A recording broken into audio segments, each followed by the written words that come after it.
Hi, I'm Jo from Harcourts, and today I'm here with Luke from Gin talking about hosting in the home. Luke, how do we even get started with that? Good glassware to start.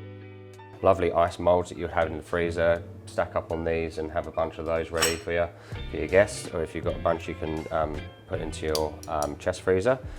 Tongs, just to handle the garnish and anything. You kind of take your hands away from it as much as you possibly can. So these are great, called jiggers. We've got 60-30 there. We saw the bar spoon here, which is nice just to stir and mix all the drinks in. And then we've got our shakers. So if you want to actually shake a drink, something that requires shaking, then you've got your tins. So you've got a large tin and a small tin, and then that goes together. And then you need a strainer. So we've got a strainer here. This is called a Hawthorn strainer. So you might want to put a berry or something that you then don't want in the finished product of your drink. So that's actually going to help it out. Well, Jo, we've got a number of different things we can get cracking with. One being we need a glass for our vessel. Put a drink in, so I've got this here. I've got a tall glass. I'm going to make a classic cocktail today called Tom Collins.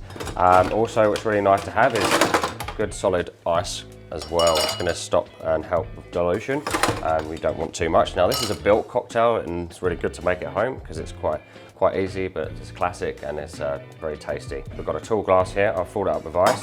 I'm going for a gin. This is a London dry style gin, so it's a punchy juniper forward gin. It's going to really pick up the flavour through the drink when we're mixing it with lemon, sugar, and then soda just to top. So again, just built in it like that, and then we're going to go in with 20 mils of lemon, fresh lemon that you can squeeze, and then we're going to go in with equal parts of sugar syrup. You could do a little bit less if you tend to not want too sweet, or more if you do. Just simply, we're going to top with soda.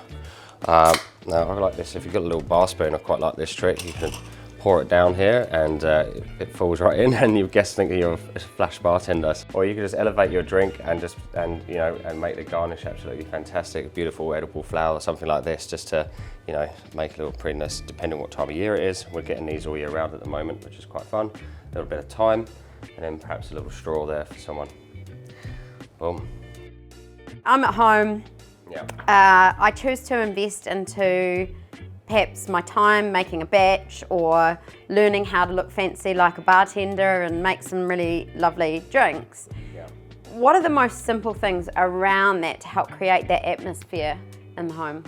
Yeah, so I think I'm very sensitive to like sound and light when I walk into a room and into the bar, and I like the music not like to be in the background, but maybe something that's kind of upbeat, but it's actually not got too many lyrics to it.